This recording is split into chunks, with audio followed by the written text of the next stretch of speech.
হাটে মাঠে হাটে মেলা বসেছে, বৈশাখ এসেছে।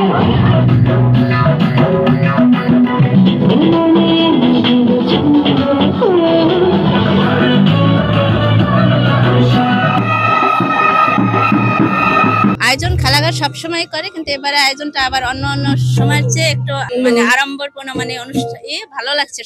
সবার উপস্থিতি, সবার মানে খুবই ভালো লাগছে। বর্ষবরণের এই লগ্নে সকলকে জানাই শুভ নববর্ষ। আমরা পটুয়াখালীবাসী যে কোনো উৎসবকে খুব সুন্দরভাবে পালন করি, তারই ধারাবাহিকতা কিন্তু আজকে করোনার পরে একটা বিশাল সময় গ্যাপের পরে কিন্তু এই দক্ষিণা খেলাঘর কর্তৃক আবার অনেক বছর পরে আয়োজন করা, সেটাই আমরা ফুটে তোলার চেষ্টা করছি।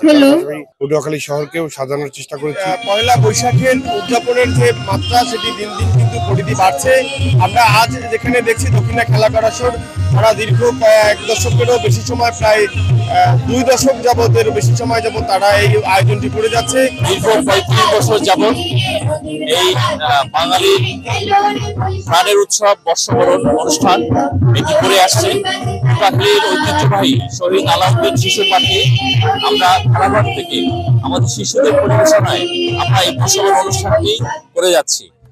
আয়োজনটি থাকে পহেলা বৈশাখ উপলক্ষে, সেখানে আমাদের সবসময় নিদর্শন থাকে।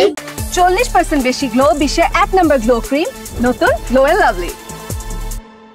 এই জীবন থেকে জরাজীর্ণ দূর হয়ে যাক, ভুলে যাক, নতুন জীবনে আমরা আগমন করি। আমাদের যে ভূমিকাটা আছে, যে আয়োজনটা আছে, সেখানে আমাদের সেই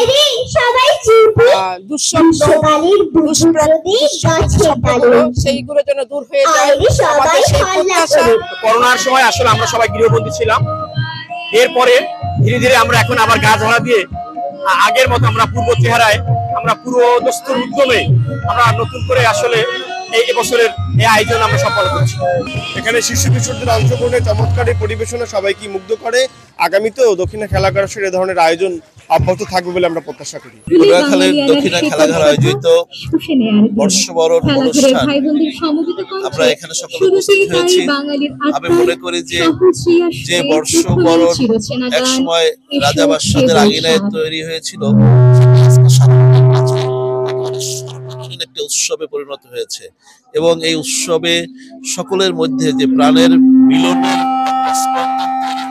এটি আগামী দিনে এই শক্তি, এই প্রেরণাকে ধারণ করে এটি অসাম্প্রদায়িক বাংলাদেশ বিনির্মাণে আমরা সকলে এগিয়ে যাব।